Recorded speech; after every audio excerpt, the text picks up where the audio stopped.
Hey, I'd like to welcome you to another episode of Money Matters Top Tips for Success, where each and every day I bring on new business owners, entrepreneurs, and executives and have them share their top tips for success with you. My name is Adam Torres. You can follow me on Instagram at AskAdamTorres to keep up with my book releases, book tour schedule, signings, all that other good stuff.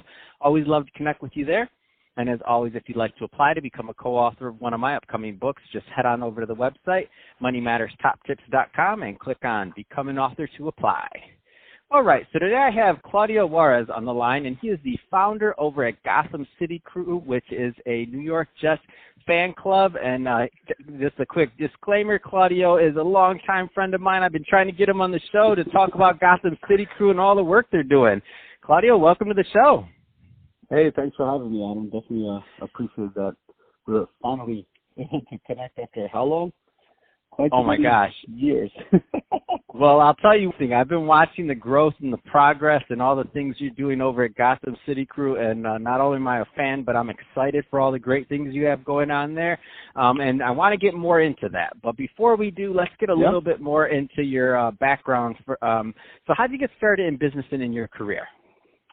I guess career-wise, went to Michigan State University. That's where we became friends. And then just really, I was a marketing major as an undergrad, actually blessed enough to go to school on an academic scholarship, not because I was smart, but more because I was misunderstood as a kid and got sent away to military school, so there was nothing else to do but study. So that's how my path took me to Michigan State. And then after college, I moved to New Orleans and was working in sales for Kraft Foods, and kind of the sales realm was just more, I always viewed it as building relationships, and I loved that aspect of sales instead of having to choose a career path that I would be in a cubicle, just because I kind of all over the place, so just really being outside and speaking to different people at different times of the day, really, that's the part that the sales element that I like.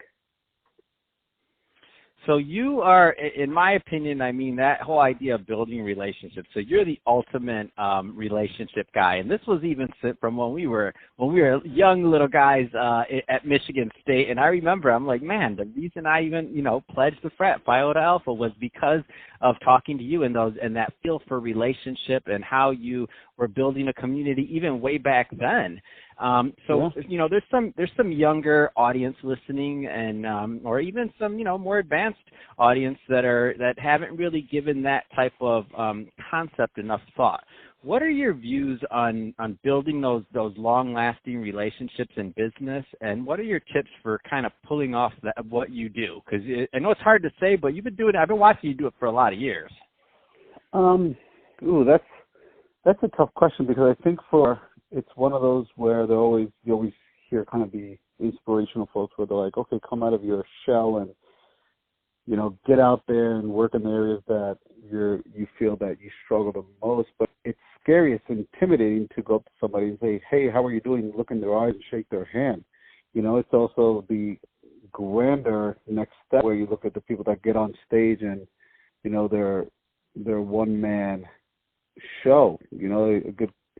Another aspect of you is like, okay, stand-up comedy compared to like a group funny guy. There's so many different things to say, okay, well, how do you get to it? How do you do that?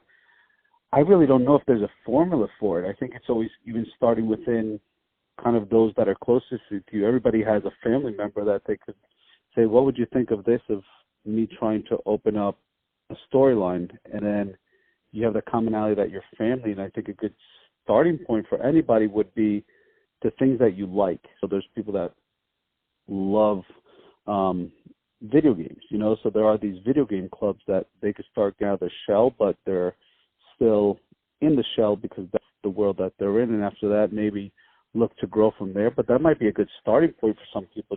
Some of these clubs, there's always those meetup.com groups that you can find similar interests.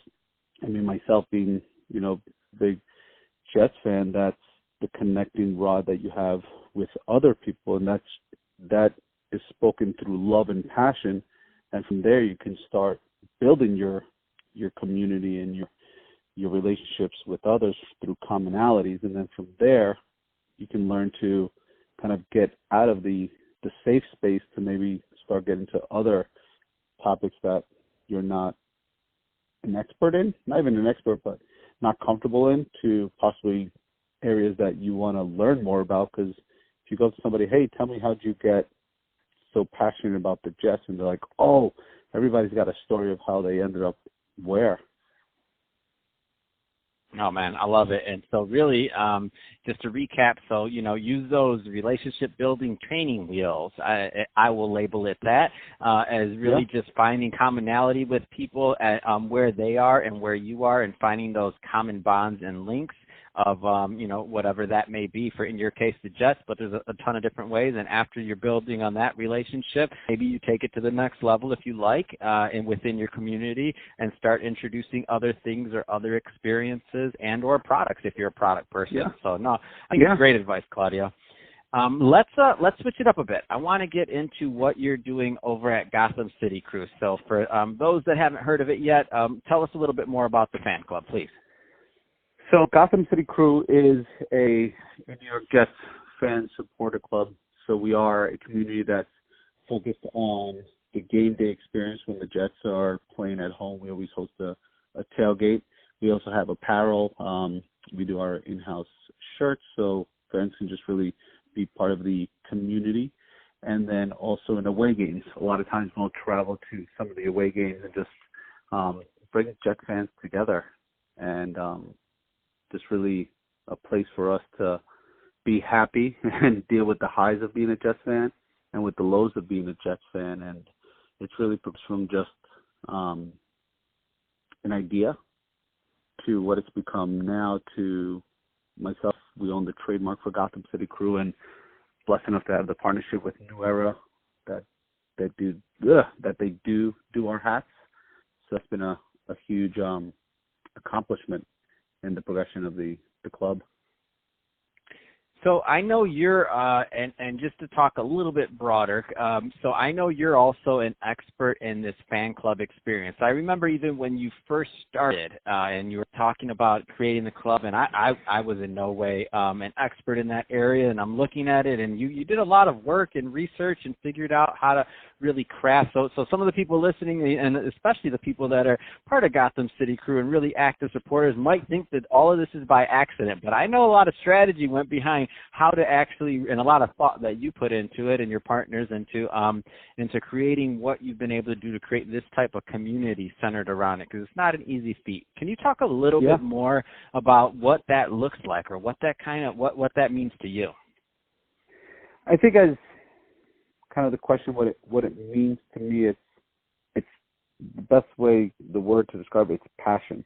It's stuff I'm passionate about. The New York Jets, the people who, other fans, that are Gotham City Crew supporters, they're passionate about the Jets. So it's having that commonality that links you to somebody else as they're on game day, but it's more building a community, because you build relationships. I always go back to the relationships, and the one thing myself that, as we're getting, Adam, you're touching upon, okay, when I first started, these tactics, what's going on, I've always been interested of how did somebody become a Jets fan, because it is trials and tribulations throughout the years, the emotional highs and the deep emotional lows. But I would just always ask people, how did you become a Jets fan? And then after that, I ask them, then, is it okay if I can document it? Because I find your story fascinating, because the Jets, when they first started, they were the New York Titans. They were playing in the Polo Grounds in the city of Manhattan. And after that, they became the New York Jets and moved to Shea Stadium. And actually, when they were looking to name the team from the Titans to what became the Jets, is the reason they chose the Jets is because they were playing next to LaGuardia Airport. But actually, Gotham was one of the names, the finalist names, but back in those early 60s, the name Gothic, they thought it was going to become a nickname for it, and all of the goth type of aura was seen as such a negative thing, so hence they went with the Jets for the airport at LaGuardia. So as we were fast forward to many, many years, when I was searching the name, it was like Gotham City. Obviously, you think Batman, but you think New York City, and then Crew. You always had a crew growing up, and that was your boys. You know, either the bebop crew, which were the break dancers. I know even at Michigan State they had a big crew that would break dance in some of the clubs. So that's hence the evolution of the name Gotham City Crew, was because of the name attachment that it could have been, the Gothams, and then it became Gotham City Crew for us. And then in 2017, applied for the trademark and actually had some opposition along the way with DC Comics and the Empire State Building, and further time and it came to fruition that was granted the trademark. So pretty awesome. Oh man, and I didn't know that story. I love doing this podcast. I learn something new every day. Go figure. And you teed up my next question. So thank you for doing my job for me, Claudio. So I have to ask, how did you become a Jets fan? What's your story? So I was never I'd say American football fan, because my family's from my dad's side is from Uruguay and my mom's side is from Guatemala. And then growing up, we were purely a football, soccer household, so never really paid attention to it or even any other sports besides soccer. So growing up around, I would say about 13 years old, I was just like, you kind of had to start picking one because it was always the Jets and the Giants, so you had to choose a side. So a lot of the neighbor, they were Giants fans, and I was like, I don't want to be like them. So I quote-unquote chose the Jets, but it was really more like a fair weather fan. You're like, oh, it's on TV, yeah, whatever. I'm 13 years old, so I'm like, whatever. And then the Jets used to practice at Hofstra University in Long Island, and when they drafted some of the players, they had like Kevin Mawai from the Seahawks. They got Chad Pennington from 97, 98, 99.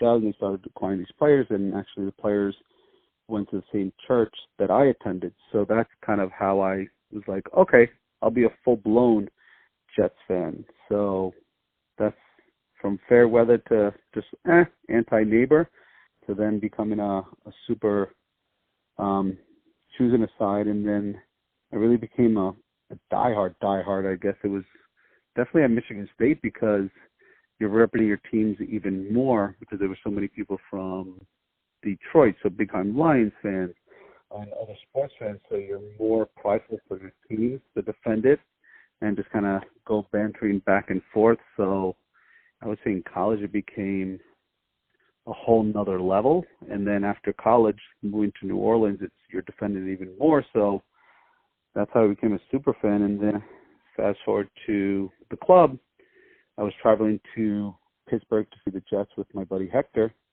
You see pockets of Jets fans throughout, and kind of like, why isn't everybody together? I called up Jets. I'm like, hey, who's your fan supporter club? Because fan supporter clubs are part of the soccer life. That's what keeps the team going. They've been around forever, and that's where the concept came from. And the Jets didn't have one, and even a traveling pack didn't have one, and hence the wheels started going. That in 2015, the Jets got Todd Bowles as a coach. They got Brandon Marshall. And just really started getting some hype, and people were like, hey, can I get you a home opener tickets? I'm like, hell no. And then called the Jets, find out how much to add, because I was like, finally, the hype is there.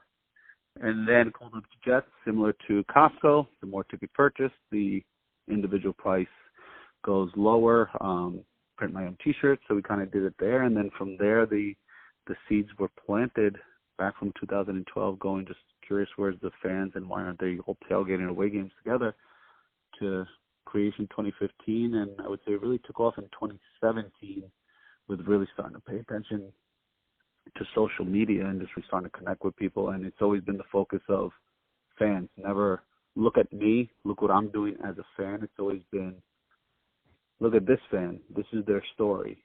This is how they celebrate. So. Man, I love it. So, Claudio, if somebody's listening to this and they didn't even know Gotham City Crew existed and they're a Jets fan, or they just want to learn more about what you're doing, what's the best route for them to follow up and to follow? Definitely, obviously, all the social media portals such as Instagram, Twitter, Facebook, they're all the same at Gotham City Crew. And then our website is gothamcitycrew.com, where folks can find apparel and tailgate passes, as well as when we do full game day outings, which are tailgate, the game ticket, and then a T-shirt and a commemorative item. Sometimes we get on the field, post, or pregame. So just really all about the experience, about being a Jets fan. Awesome. Well, hey, Claudio, really appreciate you coming on the show today and sharing more about all the great work you're doing over at Gotham City Crew and all the great fun you're having doing it. And to the audience, as always, thank you for tuning in. I hope you got a lot of value out of this. If you did, don't forget to subscribe to the podcast. Leave me a review on the Apple iTunes store. Share this with your friends and family. I mean, do all those great things we do to support our podcasters. I really do appreciate it. It means a lot to me. And Claudio, thanks again for coming on the show.